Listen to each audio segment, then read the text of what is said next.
will really hit Harvard where it hurts. So it's not just that they're losing federal contracts and potentially a pipeline of international students, although again, shutting down life-saving laboratories, genetics research. I mean, can Harvard survive all of that, I guess is the question. The one thing I think they do have going for them is that, and then one way in which I think the administration has flown a little too close to the sun here, is that they have turned Harvard into this symbol of resistance, and they've given the school this like unprecedented PR opportunity to define themselves against Trump and to build a fan base that previously would have looked at it as this like elite site of like secretive production and as a villain actually in the United States. And now they're the hero. Alan Garber gets to go from being criticized for some of the ways in which he handled protests in the spring to, you know, a standing ovation for a minute. And that student that you spoke to, I think, brought up a really interesting point that Harvard has already conceded to some of the demands that the administration wants with getting rid of some pro-Palestinian protesters and also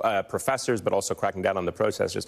I think two questions are important for me. I'd love your thoughts on it as our Harvard correspondent. One is the legal issue, right? Like the narrative issue in the public is that Harvard is actually the resistance, and so they're going to benefit from that.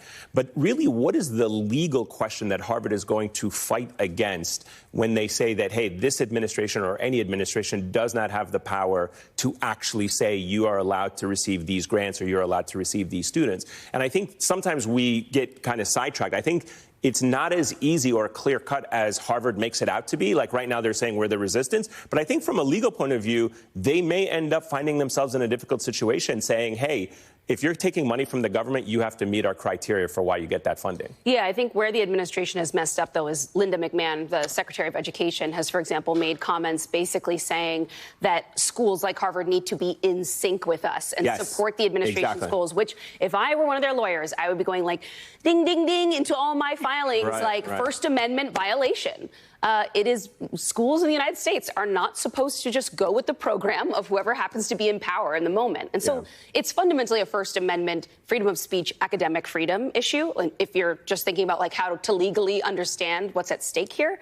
But you're right that they're going to have to battle this out on so many fronts. Legally, Yeah, it's going to be. Well, and not just that, but of course, Harvard, among other schools, were once in the crosshairs because they didn't have enough freedom of speech. But we'll talk about more of